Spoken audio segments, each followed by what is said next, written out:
Hello मेरे प्यारे beer lovers, how are you all. कैसे हैं आप सब बढ़िया। सब बढ़िया। तो चलो फिर स्टार्ट करते हैं बिना किसी बकवास के। हमें यहाँ पे एक लड़का दिखाया जाता है जो अपने घर से बाहर निकल रहा है। भाई ये घर बड़ा सोना लग रहा है मुझे। इतने शांति पीस वाले एरिए में ये घर है और इतना अच्छा है।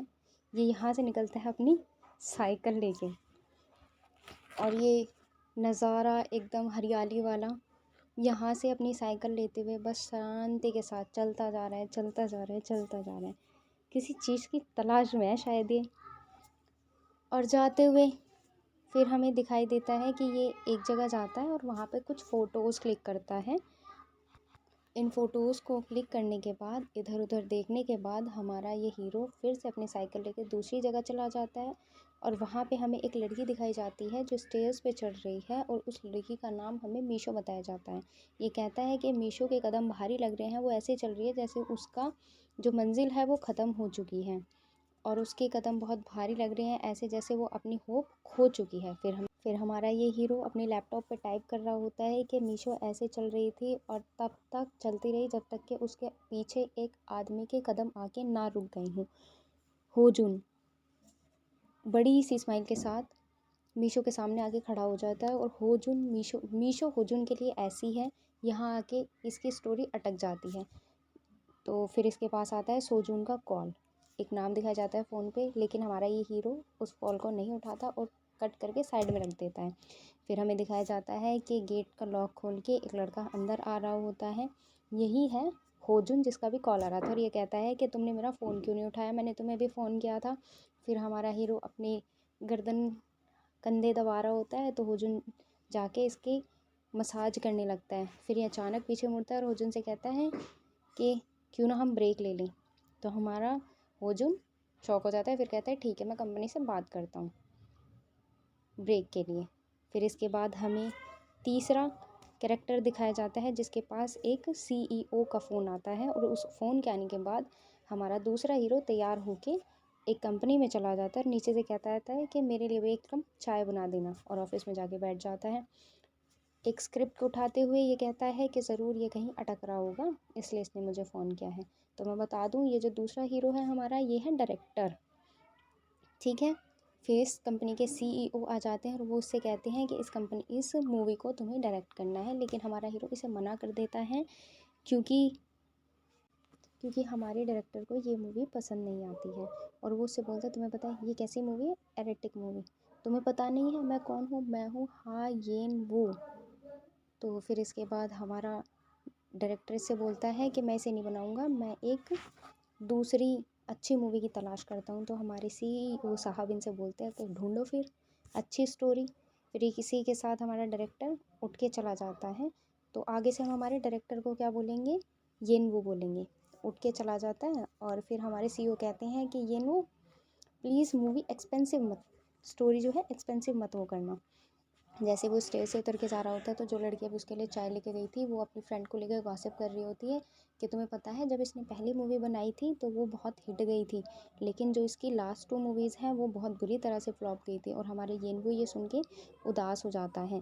वो कहती हैं कि लोग इसके काम से ज़्यादा इसकी शक्ल को पसंद करते हैं शायद। फिर ये अपने घर जाता है, सोफ़े पे बैठ के सोच रहा होता है कि मैं क्या करूँ इस बारे में। फिर वो अचानक से एक नॉवल के बारे में पढ़ता है जिसका नाम था कि अपने फर्स्ट लव से कैसे ब्रेकअप किया जाए। तो उस नॉवल के राइटर और कंपनी का नाम पता करने के बाद वो अपनी एक लड़की फ्रेंड को कॉल करता है जिससे वो पूछता है कि तुम्हारा एक बॉयफ्रेंड था ना, मुझे उसका नंबर चाहिए। लड़की कहती है क्या, मेरे बॉयफ्रेंड के नंबर का तुम क्या करोगे। कह रहे यार दे दो, मुझे उससे काम है कुछ कॉपीराइट से रिलेटेड। तो वो लड़की उससे थोड़ा सा छेड़ने के बाद उसे कह देती है कि ठीक है, मैं उसका नंबर तुम्हारे लिए छोड़ दूँगी, तुम्हें मैसेज कर दूँगी। इसी बात पे हमारा ये खुश हो जाता है और फिर इसके बाद वो लड़की इसे उसका नंबर मैसेज कर देती है।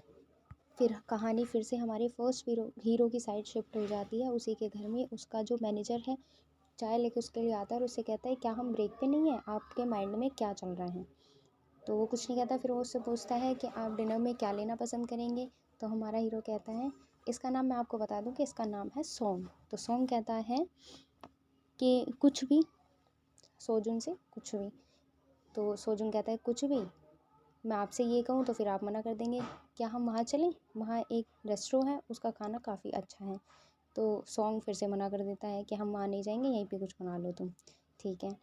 फिर इसके बाद हमारा जो डायरेक्टर है यानी कि हाँ येन वो उस लड़के को फ़ोन करता है जिसका अभी अभी ये सॉरी येन वो ने नंबर लिया था अपनी फ्रेंड से।